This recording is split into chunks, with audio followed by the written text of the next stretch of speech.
So students, let's come with elastic collision.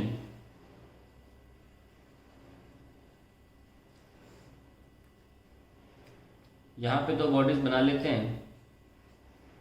ये u1 velocity से जा रही है, ये u2 वेलोसिटी से जा रही है, ये m1 ये m2, और हम अभी भी इम्पैक्ट वाला ही पढ़ रहे हैं। यहाँ पे कोलिजन हुआ और फाइनली सेपरेट हो गई v1 v2, और we should not forget that v2 is greater than v1 and u1 is greater than u2 here. अब क्योंकि इलास्टिक कोलिजन है, दो इम्पोर्टेंट बातें इसके बारे में लिख लेते हैं। मोमेंटम कंजर्व्ड है, यानी कि मोमेंटम का कोई लॉस नहीं होगा सिस्टम का। एक अकेली बॉडी का मोमेंटम कंजर्व नहीं है, दोनों का मिला के मोमेंटम कंजर्व। कारण नो एक्सटर्नल फोर्स। एक अकेली बॉडी का मोमेंटम इसलिए कंजर्व नहीं है क्योंकि अकेली बॉडी की बात करें तो उसके लिए दूसरी बॉडी का लगाया जो नॉर्मल फोर्स है वो एक्सटर्नल फोर्स है। सिस्टम की बात करेंगे तब, जब सिस्टम एज अ होल की बात करेंगे तब वो नॉर्मल फोर्स एक दूसरे को कैंसिल कर रहे हैं, इसीलिए इंटरनल फोर्सेज हैं। पर अगर आप एक अकेली बॉडी का एक्टिविटी बनाएंगे तो फिर आप ये देखेंगे कि वो उस बॉडी के लिए एक्सटर्नल फोर्स होगा, नॉर्मल फोर्स, इसलिए मोमेंटम कंजर्व नहीं रहता एक सिंगल बॉडी के लिए। दूसरा, सिंस कोलिजन इज इलास्टिक, तो काइनेटिक एनर्जी स्टार्टिंग और बाद में रिमेन सेम, तो kinetic energy is also conserved. Elastic का मतलब ये होता है कि कोई भी एनर्जी लॉस नहीं होता। इतने इलास्टिक बॉडीज कोलाइड कर रही हैं, हमने देखा कि कोई भी जो नॉर्मल फोर्स की वजह से डिफॉर्मेशन हुआ भी होगा वो वापस रिगेन हो जाएगा, तो जितनी पोटेंशियल एनर्जी स्टोर हुई उतनी वापस मिल जाएगी, डिसिपेशन नहीं होगा। जब भी डिसिपेशन नहीं होता है काइनेटिक एनर्जी सेम रहती है। तो ये दो पॉइंट्स बहुत इंपॉर्टेंट है, इन्हीं के दम पर हम डिराइव कर सकते हैं v1 v2। यही इंपॉर्टेंट है हमारे लिए कि v1 v2 डिराइव कर सकें। पहली चीज़ को लगाते हैं m1 u1 plus m2 u2 is m1 v1 plus m2 v2, ये पहली इक्वेशन। और दूसरी इक्वेशन हम ये वही लगाएंगे, half m1 u1 square plus half m2 u2 square is half m1 v1 square plus half m2 v2 square. तो ये देख लीजिए आप, ये दूसरी इक्वेशन। अब थोड़ी मैथमेटिक्स चलेगी, ध्यान से देखिएगा। यहाँ पे हम क्या कर सकते हैं, m1 कॉमन ले लें और u1 माइनस v1 लिख लें।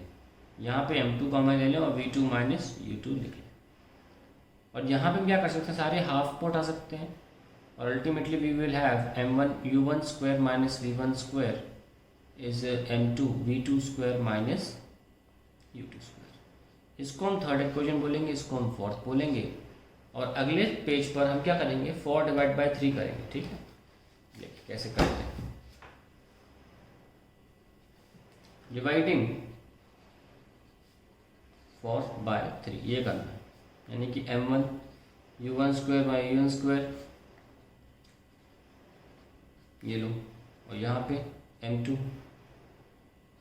v2 square minus u2 square upon m2, ये कैंसिल करिए, क्या बचा आपको u1 प्लस v1, क्योंकि ये a plus B A minus B के फॉर्म में खुलेगा, तो ये आ जाएगा v2 प्लस u2। अब देखिए मैं क्या करने वाला हूँ, अगला स्टेप बहुत इंपॉर्टेंट है, u1 minus u2 is v2 minus v1।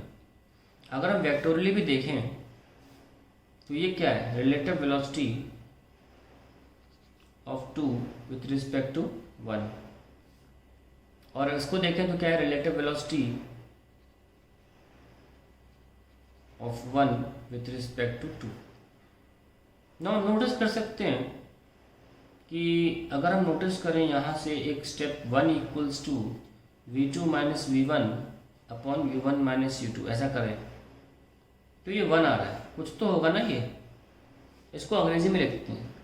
देखिए यहाँ डायग्राम बनाता हूँ, ये बॉडी अगर रिलेटिवली देखें 2 और 1, तो ये क्या लिखा है मैंने, u1 इज अप्रोचिंग, मतलब this body 1 is approaching body 2। सो अगर हम रिलेटिवली देखें तो इसको लगेगा कि ये बॉडी रुकी हुई है। हमने रिलेटिव का पूरा मतलब समझाया है कि रिलेटिव मतलब दूसरी बॉडी को रुका हुआ मान लेना। तो इसीलिए हम इसको ही कह सकते हैं कि ये वन बॉडी है, ये टू को अप्रोच कर रही है। तो इस वाली वेलोसिटी को u1 माइनस v2 को relative velocity of one with respect to two लिखना चाहिए था, और और यहाँ पे two with respect to one लिखना चाहिए था, कोई बात नहीं। तो instead of writing relative velocity of one respect to we can also write that this is velocity of approach, किसका, वन का। और क्योंकि ये टू जुदा हो रही है एक तरह से, हम बोलते हैं velocity of separation of two. हालांकि आप कोई भी लिख सकते हैं, मूव दोनों कर रही है, किसी भी नज़र से लिख सकते हैं, लेकिन this is something which we are going to study about velocity of separation upon velocity of approach, और इसको हम बोलते हैं coefficient of restitution. So what is coefficient of restitution?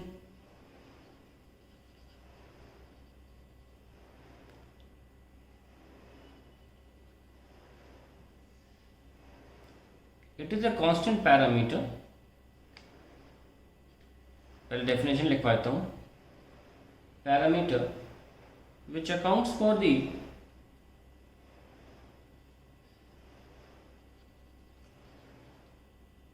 elasticity of the material, elasticity of the material of bodies,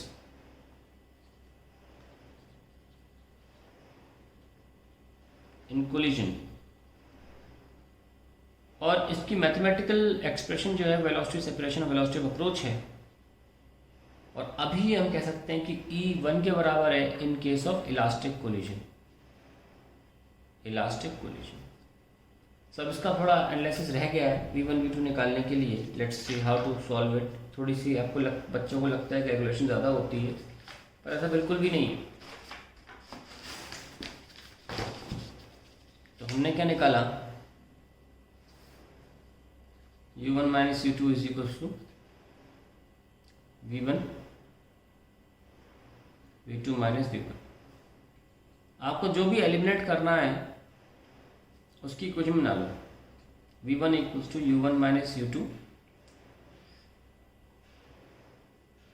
sorry v2 ले लेते हैं, v2 equals two plus v1, है ना। तो हम v2 को रिप्लेस करना चाहेंगे ताकि पहले v1 आ जाए। अब in first equation m1u1 plus m2u2 is equals to m1v1 plus m2, और v2 की जगह we can write u1 minus u2 plus v1। तो यहाँ क्या लिख सकते हैं, m1u1 plus m2u2 minus m2u1 minus u2 is equals to m1 plus m2 into v1। यहाँ से मैंने ये पूरी चीज़ जो है ये यहाँ भेज दी है, ठीक है। अब देखिए इसको कैसे सॉल्व कर सकते हैं, जैसे कि ये u1 और u1 कॉमन आ रहा है, तो we can write m1 minus m2 into u1, और यहाँ पे ये माइनस माइनस प्लस हो जाएगा, तो we can right 2m2 u2, और नीचे हम m1 प्लस m2 लिख सकते हैं सेपरेटली। तो ये देखिए हमारी पहली वेलोसिटी आ जाती है, ये फाइनल वेलोसिटी है जो हमारे पास आ जाएगी, और मात्र सफिक्स चेंज कर देंगे अगर, तो दूसरी वेलोसिटी भी हमको मिल जाएगी m2 माइनस m1 अपॉन, जहाँ प्लस है वहाँ सफिक्स चेंज करने का कोई मतलब नहीं है, बात तो एक ही रहेगी। जहाँ माइनस है वहाँ करना है चेंज, और जहाँ जहाँ करना है वहाँ करिए, एक एक सफिक्स चेंज करिएगा। u1 का u2 कर दो, u2 का u1 कर दो, तो एक डेरिवेशन अगर आपका आ गया तो बाकी आप आसानी से सफिक्स चेंज करके लिख सकते हैं।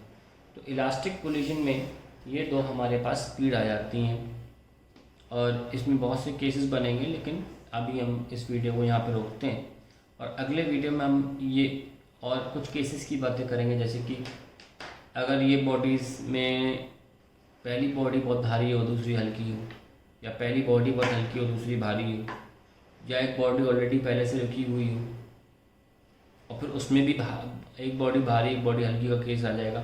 5-6 केसेस बनेंगे, उनको हम यहाँ पे देख लेंगे, और उसके बाद हम आगे बढ़ेंगे इन इलास्टिक और पार्शियली इलास्टिक कोलिजन्स में।